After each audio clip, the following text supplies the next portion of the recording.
حضرت بایزید بستامی کہتے ہیں کہ میں نے اپنی ماں کے آگے ہاتھ جوڑے، میں نے کہا امی تجھے راضی کروں یا رب کو راضی کروں؟ تو اپنے حق مجھے معاف کر دے، اللہ کو میں راضی کر لیتا ہوں۔ ماں نے کہا جاؤ پتر میں اجازت دیتی ہوں۔ گئے جنگلوں میں، ذکر و فکر میں لگے رہے، تنہائی میں اس کو یاد کرتے رہے، دن رات ذکر کے چراغ روشن رکھے۔ 12 سال گزر گئے حق کی تلاش میں۔ ایک دن واپس بستام کے قریب سے گزر رہے تھے، خیال آیا چلتے چلتے ماں کو سلام کر جاؤں۔ دروازے کو دستک دینے لگے تو اس خیال نے ہاتھ روک لیا کہ ساری زندگی ماں کو سکھ تو دیا کوئی نہیں، اب دکھ بھی کیوں دینے لگے؟ رات کا ایک پہر بیت گیا ہے، سردیوں کی لمبی رات ہے، ماں بستر میں لیٹی ہوگی، تیرے لیے اٹھے گی، دروازہ کھولے گی۔ دروازے کے ساتھ ہی لگ کے بیٹھ گئے اور ساری رات کاٹ گئی، اس خیال سے کہ ماں کو تکلیف نہ ہو۔ جب سحری کا وقت ہوا تو اندر سے جو نالی آتی تھی اس نالی سے پانی آیا، سمجھ گئے میری ماں تہجد کے لیے اٹھی ہے اور وضو کا پانی ہے، تو فوراً دروازے پہ دستک دی۔ اندر سے آواز آئی بیٹا بایزید میں ابھی آئی۔ مائیں بیٹوں کے دستک کے انداز سے جان لیتی ہیں یہ کس بیٹے کے ہاتھوں کا لمس ہے۔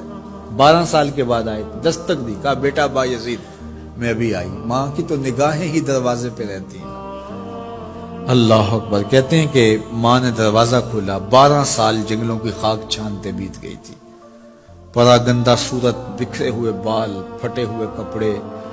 میری ماں کی جب نگاہ میرے پہ پڑی تو اس کی چشمان سے موٹے موٹے آنسو ٹپکنے لگے، اور اس نے ایسے ہاتھ پھیلا کے کہا مالک میرا بیٹا بایزید تیری طلب میں نکلا تھا، تو نے ابھی تک اسے اپنا قرب نہیں دیا؟ حضرت بایزید بستامی کہتے ہیں 12 سال کی ریاستوں سے جو کچھ نہیں ملا تھا ماں کے اٹھے ہوئے ہاتھوں سے مل گیا۔ میں نے کہا مالک میں تجھے کہاں ڈھونڈ رہا ہوں، تو کہاں موجود ہے؟ تو ماں باپ کی رضا اللہ کی رضا کا دروازہ کھولتی ہے۔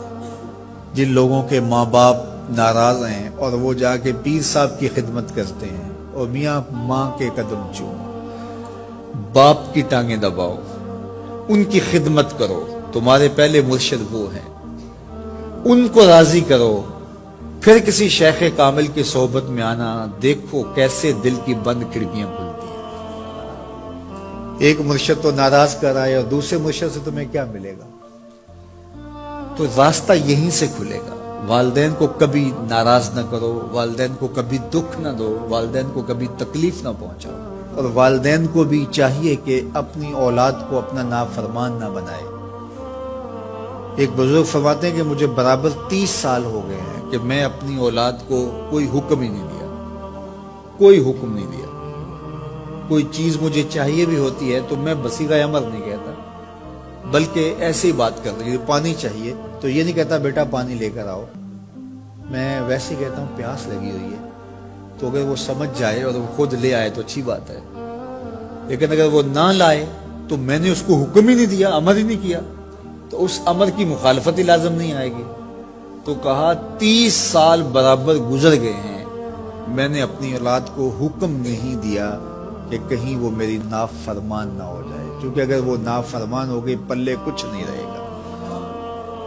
جو اولادیں ماں باپ کی نافرمان ہوتی ہے وہ ہوا میں بھی اڑیں، وہ چرخ پہ بھی جھولیں، وہ زمین پہ گرنے والی ہوتی ہیں، کبھی کامیاب نہیں ہو سکتی وہ اولادیں جو ماں باپ کی گستاخ، بے ادب اور نافرمان ہوتی ہیں۔ وہی اولادیں سرخرو، کامیاب اور کامگار اور بامراد ہوتی ہیں جو ماں باپ کی خدمت کرتی ہیں، ماں باپ کی دعائیں لیتی ہیں۔ وہ ایک بچہ ماں باپ کے پاؤں دبا رہا تھا، تو ایک بچہ ایک بر اعظم میں، دوسرے بر اعظم میں، تیسرے بر اعظم میں بڑے بڑے کاروبار کر رہا تھا۔ تو کوئی اس کا دوست ملنے آیا، اس نے کہا کہ اس نکمے کو بھی کہیں بھیج دو، فلاں جو ہے وہ یورپ میں ہے، فلاں امریکہ میں ہے، وہاں اتنی بڑی کمپنی اس نے کھولی ہوئی ہے، اس نکمے کو یہاں بٹھایا، اس کو بھیج دو، یہ تو نکمہ کسی کام کا نہیں۔ کہا یہ نکمہ ہی تو میرے کام آ رہا ہے، کہ نکمہ ہی تو میرے کام آ رہا ہے۔ تو اولاد خوش نصیب ہے کہ اپنے ماں باپ کی خدمت کرے اور ان کے ساتھ حسن سلوک کرے۔